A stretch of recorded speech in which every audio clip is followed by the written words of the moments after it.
ادھر عیسائیوں کا سردار عبد الاسود گھوڑے سے گرا، ادھر دریائے فرات کی طرف سے بے شمار گھوڑوں کے دوڑنے کا شور سنائی دیا۔ گھوڑے سرپٹ دوڑتے آ رہے تھے۔ اس پہلو پر عیسائیوں کا لشکر تھا، گھوڑ سواروں کے ہاتھوں میں برچھیاں تھیں۔ گھوڑے عیسائیوں کے لشکر میں جا گھسے اور سواروں کی برچھیوں نے انہیں چھلنی کرنا شروع کر دیا۔ عیسائیوں کی توجہ سامنے مسلمانوں کی طرف تھی، وہ مقابلے کے لیے سنبھل نہ سکے۔ میں ہوں ہارسا کا بیٹا مسنا، اس شور و غوغا میں ایک للکار سنائی دے رہی تھی۔ ہم بھی تم میں سے ہیں، میں ہوں مسنا بن ہارسا۔ یہ مسنا کا سوار دستہ تھا جسے اس نے خالد کو بتا کر لشکر سے الگ رکھا تھا۔ وہ چھاپا مار جنگ لڑنے کا ماہر تھا اور اس جنگ میں لڑائی کا یہ طریقہ بے حد ضروری تھا۔ وجہ یہ تھی کہ یہ میدان جنگ بمشکل 2 میل وسیع تھا، اس کے دائیں اور بائیں دریا تھے۔ خالد نے پہلے ہی کہہ دیا تھا اس میدان میں وہ اپنی مخصوص جنگی چالیں نہیں چل سکیں گے۔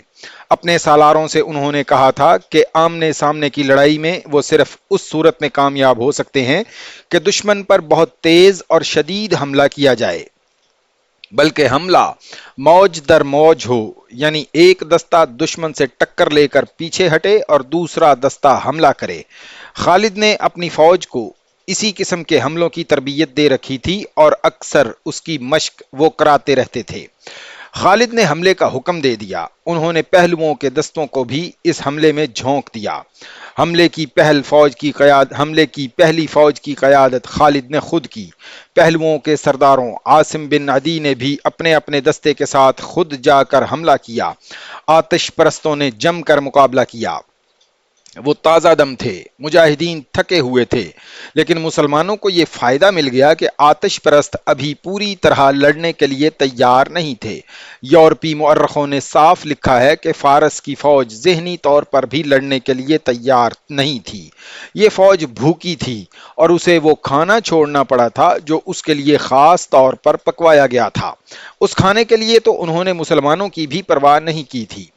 مسلمانوں کو اس پہلے حملے میں خون کی خاصی قربانی دینی پڑی۔ آتش پرستوں نے تیار نہ ہوتے ہوئے بھی کئی مسلمانوں کو گھائل کر دیا۔ خالد پیچھے ہٹے اور دوسرے دستوں کو آگے بڑھایا۔ آتش پرستوں کو تعداد کی افراط کا فائدہ حاصل تھا۔ ایک ایک مجاہد کے مقابلے 4-4 5-5 آتش پرستوں اور عیسائیوں سے ہو رہا تھا۔ دشمن کو اس فائدے سے محروم کرنے کے لیے مسنا کا سوار دستہ سر دھڑ کی بازی لگائے ہوئے تھا۔ اس نے سواروں کو متعدد ٹولیوں میں تقسیم کر دیا تھا۔ یہ ٹولیاں باری باری گھوڑے سرپٹ دوڑاتی بگولوں کی طرح کبھی پہلو سے عقب سے، کبھی دائیں سے اور کبھی بائیں سے آتی اور کفار کے کئی آدمیوں کو برچھیوں سے کاٹتی گزر جاتی۔ اس طرح دشمن کی توجہ اپنے عقب پر بھی چلی گئی، لیکن مسنا کے سوار رک کر نہیں لڑتے تھے۔ ان سواروں نے دشمن کی ترتیب درہم برہم کیے رکھی۔ مسنا کی اس کاروائی سے خالد نے پورا فائدہ اٹھایا۔ بنو بکر میدان جنگ میں ایک اعلان سنائی دینے لگا، اور زرتشت کے پجاریوں جم کر لڑو، مدائن سے بہمن جازویہ کا لشکر آ رہا ہے۔ یہ اعلان بار بار سنائی دیتا تھا۔ خالد کو یہ اعلان کچھ پریشان کر رہا تھا۔ انہوں نے پہلوؤں کے سالاروں کو پیغام بھیجے کہ ہر طرف دھیان رکھیں۔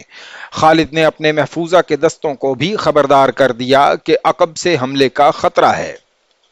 تقریباً تمام مؤرخین نے لکھا ہے کہ بہمن جازویہ مدائن سے کوئی لشکر نہیں لا رہا تھا۔ کسی نے بھی یہ نہیں لکھا کہ وہ جابان کی مدد کے لیے کیوں نہیں پہنچ سکا۔ ایک مؤرخ یاقوت نے لکھا ہے کہ بہمن جازویہ اپنے لشکر میں شامل ہونے کے لیے واپس آ رہا تھا۔ راستے میں اسے اس لڑائی سے بھاگے ہوئے کچھ سپاہی مل گئے، جنہوں نے اسے الیئیس کے جنگ کا حال سنایا۔ جازویہ آگے آنے کی بجائے وہیں رک گیا۔ اس کا مقصد یہ تھا کہ شکست اس کے کھاتے میں نہ لکھی جائے۔ بہرحال اس اعلان نے کہ مدائن سے جازویہ فوج لا رہا ہے، مسلمانوں میں نئی روح پھونک ڈالی۔ خالد نے اعلان کیا کہ مدائن کے لشکر کے پہنچنے سے پہلے پہلے اس لشکر کا صفایا کر دو، لیکن آتش پرست اور عیسائی چٹانوں کی طرح ڈٹے ہوئے تھے۔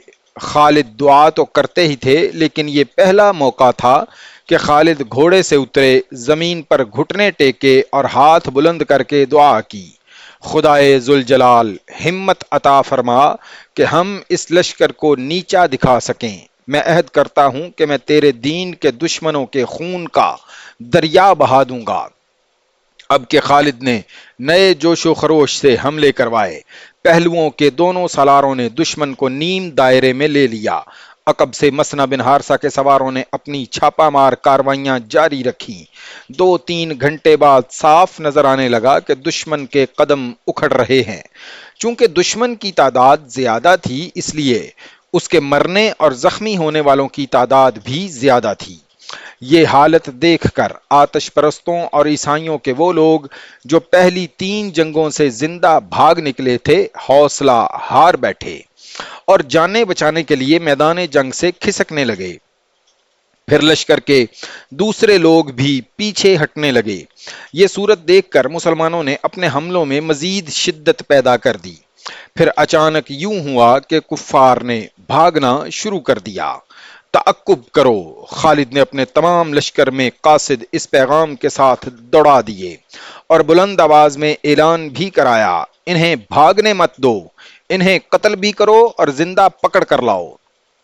اس اعلان کا کفار پر ایک اثر تو یہ ہوا کہ انہوں نے بھاگنے کی بجائے ہتھیار ڈالنے شروع کر دیے۔ بعض نے خوف زدہ ہو کر بھاگ اٹھنا بہتر سمجھا۔ مسنا کے سواروں نے انہیں گھیر گھیر کر پیچھے لانا شروع کر دیا۔ جنگ ختم ہو چکی تھی۔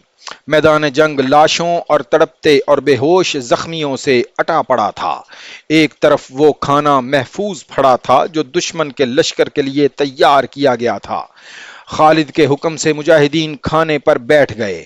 جو سوار بھاگنے والوں کو پکڑ پکڑ کر لا رہے تھے، وہ بھی باری باری کھانا کھانے لگے۔ خالد نے مجاہدین سے کہا، اللہ نے یہ کھانا تمہارے لیے تیار کروایا ہے، اطمینان سے کھاؤ۔ مسلمان مختلف کھانے دیکھ دیکھ کر حیران ہو رہے تھے۔ انہوں نے ایسے کھانے پہلے کبھی دیکھے ہی نہیں تھے۔ وہ جوں کی روٹی اور اونٹنی کا دودھ اور کھجوریں کھانے والے لوگ تھے۔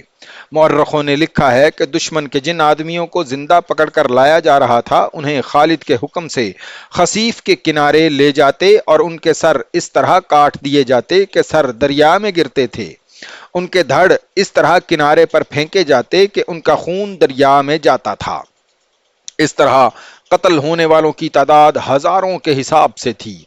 غیر مسلم مؤرخوں اور مبصروں نے خالد کے اس حکم کو ظالمانہ فعل لکھا ہے، لیکن خالد کہتے تھے کہ انہوں نے خدا سے عہد کیا تھا کہ وہ کفار کے خون کا دریا بہا دیں گے۔ دریا کے اوپر بند بندھا ہوا تھا جس نے دریا کا پانی روکا ہوا تھا، اس لیے خون دریا میں جمتا جا رہا تھا۔ کسی نے خالد کو مشورہ دیا کہ خون کا دریا صرف اسی صورت بہے گا کہ بند کھول دیا جائے۔ چنانچہ بند کھول دیا گیا۔ جب اتنا زیادہ خون پانی میں ملا تو پانی سرخ ہو گیا اور دریا بہنے لگا خون کا۔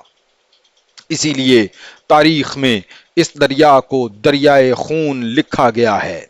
بعض مورخوں نے لکھا ہے کہ خالد نے بچ نکلنے والوں اور ہتھیار ڈالنے والوں کا قتل عام اس لیے کرایا تھا کہ یہ سپاہی ایک جنگ سے بھاگ کر اگلی جنگ میں پھر سامنے آ جاتے تھے۔